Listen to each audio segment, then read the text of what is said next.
প্রিয় দর্শক, আসসালামু আলাইকুম। ঠিক এমন একটি চাঞ্চল্যকর তথ্য আপনাদের সামনে তুলে ধরার চেষ্টা করছি। এমন একটি ব্যক্তির সন্ধান পেয়েছি যে ব্যক্তিটি মাত্র 10-12 হাজার টাকার মোবাইল কিনে ডাকাত দলের সদস্য হয়ে গেছে।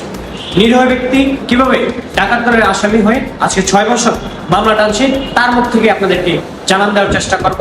ইতিমধ্যে আমি ছিলাম আপনাদের সাথে সিয়াম হোসেন প্রীতম। মাত্র 12 থেকে 10 হাজার টাকার মধ্যে একটি ফোন কিনে ডাকাত দলের সদস্য হয়ে গেলেন। আচ্ছা ভাই, আপনি একটু ঘটনাটা বলবেন? আমি মোবাইলটা যে সময় কিনি এই সময় আমার হাতে খুব টাকা কমা ছিল। তো কেনার যে সময় যে লোকটা আমার কাছে দিছিল এক দোকান থেকে, মেকানিক্সের দোকান থেকে মোবাইলটা লইছি। আচ্ছা, 3 দিন থেকে 4 দিন ব্যবহার করার পরে আমার কাছে একটা কল দেওয়ার পরে বলতেছে এইটা মোবাইলটা আমি কোন জায়গায় আছি। তো আমার প্রথম বলে নাই ডাকাতি মোবাইল পাই এসছি। তো আমি আমার লোকেশন দিছি, দেওয়ার পরে পুলিশ যায় আমার কাছে ধরে নিয়ে এসছে। তো ধরার সময় আমাকে বলছে আমার কিছু হইব না। তা আমার সাথে আমি যে কিনছি হেওরে। তো এই মোবাইলটা কেনার পরে পুলিশে আমার বলছে এই জায়গা তুই মানে আমার কিছু হইব না। তো আমি যাতে কিনছি হেরো ধরছে, অন্য যে আরো 2 জন আমার সাথে 4 জন মোট আসামি ধরা হয়েছে। ধরার পরে ফেরা টাকা দিয়া ওদেরকে ছেড়ে দিয়েছে, কিন্তু আমি নির্দোষ। আমাকে ঠিকই আটকে নিয়ে জেলে দিয়ে দিচ্ছে।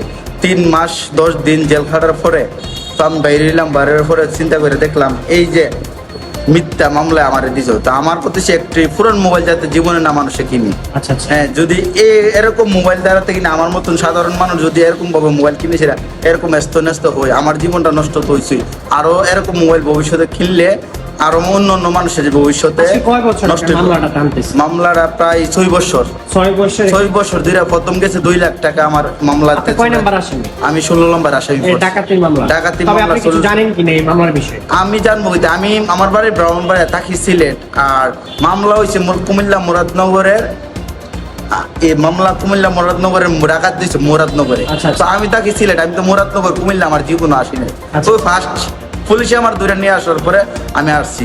তো আমার মতো অন্য কারো জীবন যাতে মানুষের না নষ্ট হয় এরকম পুলিশ ভাইদেরকেও বলবো, সাধারণ মানুষের বলবো, মামলা মোবাইল কেনার ক্ষেত্রে খুব জানার চেষ্টা বা নতুন মোবাইল ছাড়া পুরান মোবাইল কেনানো